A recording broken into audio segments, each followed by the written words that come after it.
অন্তরে যদি কোনো বক্রতা থাকে তাহলে কোরআন তেলাওয়াত করলেই আল্লাহ তাআলা অন্তরের বক্রতা দূর করে দেবেন। আর এবার আপনাদের সামনে প্রেজেন্ট করছি প্রিয় দর্শক, নেত্রকোনার জামালুল কোরআন ইন্টারন্যাশনাল মাদ্রাসার ছাত্র হাফেজ মুহিবুল্লাহকে। আসসালামু আলাইকুম ওয়া রাহমাতুল্লাহি ওয়ালাইকুম আসসালাম ওয়া রাহমাতুল্লাহি ওয়া বারাকাতুহু। ভাইয়া, তোমার সাথে কোলাকুলি করতে হলে তো আমাকে একটু ঝুঁকতে হবে। তোমার বয়স কত? 8। 8? তুমি কোরআন হাফেজ? জি সত্যি? জি। আল্লাহু আকবার। কবে শেষ করেছো? হিফজ শেষ করেছো কবে? 24 এ। 24-এ? তখন তো তোমার বয়স 7। আল্লাহু আকবার। কিচ্ছু বলার নাই, কিচ্ছু বলার নাই। জীবন্ত মুআজিজা করেন।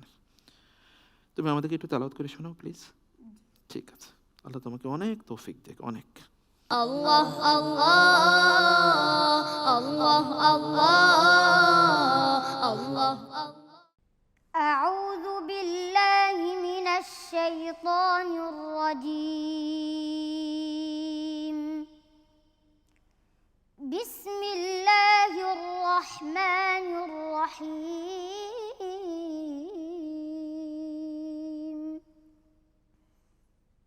ফাযকুরুনি أذكركم واشكروا لي ولا تكفرون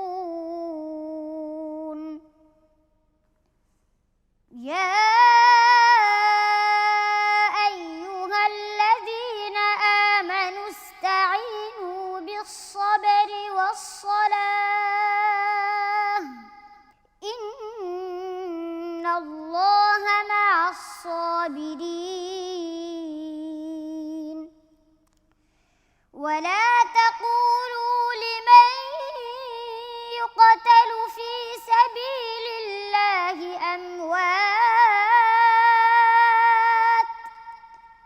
بل أحياء ولكن لا تشعرون ولنبلونكم بشيء من الخوف والجوع ونقص من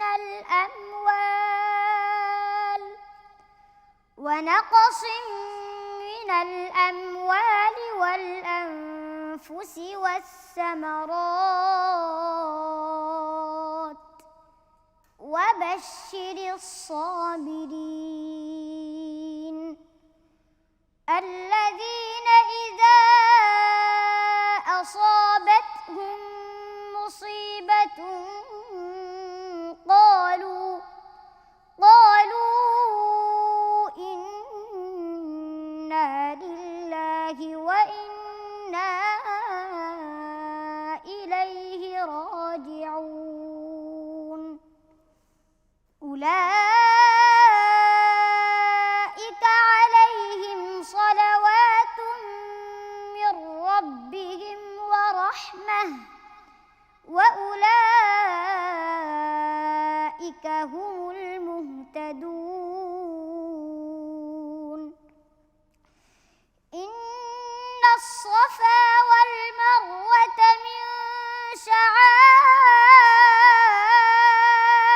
الله فمن حج البيت أو اعتمر فلا جناح عليه أن يطوف بهما ومن تطوع خيرا فإن الله شاكر عليم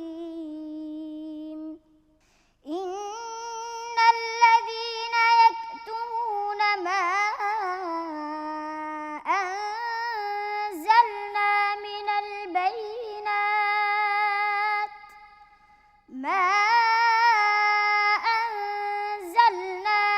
البينات والهدى من بعد ما بيناه للناس في الكتاب من بعد ما بيناه للناس في الكتاب أولئك يلعنهم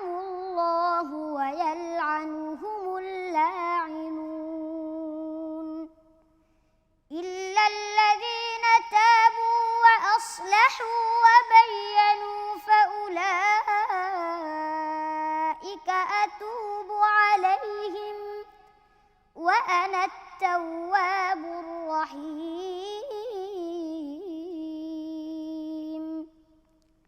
إن الذين كفروا وماتوا وهم كفار أولئك عليهم لعنة الله والملائكة والناس أجمعين خالدين فيها لا يخفف عنهم العذاب ولا هم ينظرون وإلهكم إله واحد لا إله إلا هو الرحمن الرحيم حسبك صدق الله العظيم الله হ্যাঁ,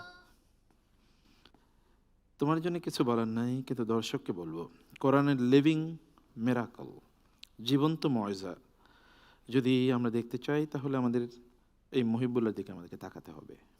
যদি হৃদয় কখনো সংকীর্ণ হয়ে যায় তাহলে এদের তেলাওয়াত শুনতে হবে। আল্লাহ সুবহানাহু ওয়া তাআলা যে বলেছেন আল্লাহু নাজ্জালা আহসানাল হাদিস, আল্লাহ সর্বোত্তম বাণী নাজিল করেছেন।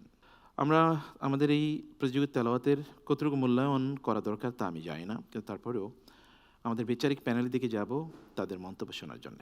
ওকে নিয়ে আসলে কি মন্তব্য করব? এই ছোট্ট বাচ্চা যখন ধুলাবালু নিয়ে খেলা করার কথা, ঠিক সেই সময় সে হাফেজ হয়েছে। শুধু হাফেজ হয় নাই, আমরা যে 30-32 হাজার ছেলেদের মধ্যে থেকে মাত্র 30 জনকে বাছাই করেছি, তার মধ্যে সে একজন। এই ছোট্ট মানুষ, আপনি যদি তাকে না দেখে তার পড়া শুনেন, আপনি ধারণা করতে পারবেন না যে সে ছোট মানুষ পড়তেছে। তার দম, তার নিঃশ্বাসটা কত বড়, এবং পড়ার স্টাইলটা একেবারে সেই বড় মানুষের মতো। এটা আল্লাহ পাকের অশেষ মেহেরবানি ছাড়া এটা কোনোভাবেই সম্ভব না। এই জন্য সবসময় আল্লাহ দরবারে শুকরিয়া আদায় করবে যে আল্লাহ পাক তোমাকে এই বয়সে এত বড় নিয়ামত দান করেছেন। আল্লাহ পাক তোমাদেরকে কবুল করেন। আল্লাহুম্মা আমিন। আমি তার তেলাওয়াত শুনে একটি কথা আমার মনে পড়েছে, সেটা হলো এই বয়সের ছেলেরা যাদের মাতৃভাষা বাংলা, তারা মাতৃভাষার সমস্ত বর্ণগুলোকেই বিশুদ্ধ উচ্চারণ করতে পারবে? আমার মনে হয় পারবে না। কিন্তু সে 30 পারা কোরআনের পুরো কোরআন শরীফটা বিশুদ্ধ উচ্চারণভাবে করে আমাদের সামনে পেশ করেছেন। আল্লাহ, এটা যেই রকম তার কৃতিত্ব, সেই রকম আল্লাহর কোরআনের অলৌকিকত্ব। না, আমি তার জন্য দোয়া করা ছাড়া তার তেলাওয়াতের ব্যাপারে কোনো মন্তব্য করতে আমি নারাজ। বারাকাল্লাহ ফিক। এত ছোট্ট হাফেজ, শ্রোতারা যারা ইফতারের পূর্ব মুহূর্তে তার তেলাওয়াতটা শুনবে, তারা সব কিছু বাদ দিয়ে তার তেলাওয়াত শুনতেই থাকবে। তারা বলে যাবে ইফতারের কথা। অত্যন্ত অবাক হবে শ্রোতারা যে কীভাবে এটা সম্ভব। সমস্ত কোরআন এতগুলি মানুষের সামনে বিনা লোকমায় এত সুন্দর করে তেলাওয়াত করেছে।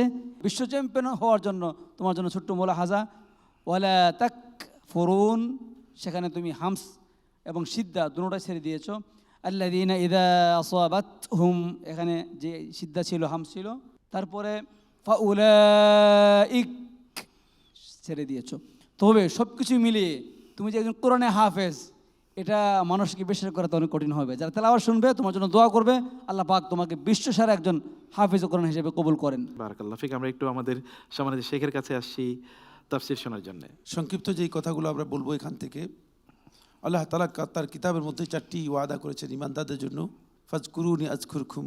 জি, সুতরাং এটা খুব গুরুত্বপূর্ণ বিষয়। আল্লাহর বান্দারা যখন আল্লাহ রাব্বুল আলামিন জিকির করবে, আল্লাহ রাব্বুল আলামিন বান্দাকে উল্লেখ করবে, বান্দাকে স্মরণ করবে। সুবহানাল্লাহ, সুবহানাল্লাহ। এটা যেন আমরা বুঝতে পারি, এটা খুবই গুরুত্বপূর্ণ একটি পয়েন্ট। এরপর আল্লাহ রাব্বুল আলামিন সাহায্য চাওয়ার জন্য আমরা অনেকেই অনেক জায়গায় যাই, অনেক ভুল জায়গায় যাই। আল্লাহ রাব্বুল আলামিন সাহায্য চাওয়ার পদ্ধতি কী হবে? বিপদ আপদ বালা মুসিবতে ইমানদার ব্যক্তিগণ কীভাবে আল্লাহ তাআলার কাছে সাহায্য চাইবে, এই দুইটি প্রক্রিয়া আল্লাহ তাআলা কোরআনের মধ্যে স্পষ্ট করেছেন। ওয়াস্তাঈনু বিস-সাবরি ওয়াস-সালাহ, না, সবর এবং সলাতের মাধ্যমে। দেখেন, সবরকে আগে উল্লেখ করা হয়েছে, যেহেতু বালা মুসিবত বিপদ আপদে সবরটা সর্বপ্রথম থাকতে হবে। যদি সবর না থাকে তাহলে তিনি আল্লাহর সাহায্য পাবেন না। আল্লাহুম্মা আমিন। তোমার জন্য অনেক দোয়া রইল ভাইয়া, আল্লাহ তোমাকে অনেক বড় করুন। আসসালামু আলাইকুম ওয়া রাহমাতুল্লাহি ওয়া বারাকাতুহু। ওয়ালাইকুম আসসালাম ওয়া রাহমাতুল্লাহি ওয়া বারাকাতুহু। আমাদের এই ছোট বন্ধু যদি আমাদের অন্তরে দাগ কেটে যায়, তাইলে কোরআনের এই বিশাল আয়োজন সার্থক হবে। আর সেই উদ্দেশ্যে মূলত আমাদের সম্মানিত স্পন্সরগণ, কোরআন হাফেজদেরকে সম্মান জানানো এবং কোরআনের আওয়াজ যেন কোনো অবস্থায় বন্ধ না হয়, সদা সর্বদাই যেন চলতে থাকে, সেই উদ্দেশ্যে তারা এটিকে স্পন্সর করে যাচ্ছেন। এবং আপনারা দেখছেন গ্রেট ওয়াল সিরামিক্স, পবিত্র কোরআন আলো, powered by great wall hitech battery. প্রিয় দর্শক, আমরা যাচ্ছি ছোট্ট বিরতিতে, কিন্তু কোরআন যেহেতু অব্যাহতভাবে চলে, আমরাও ইনশাআল্লাহ কোরআন বাণী নিয়ে আবার ফিরে আসছি আজকের সর্বশেষ দুই বন্ধুর প্রতিযোগিতা নিয়ে। থাকুন আমাদের সাথেই।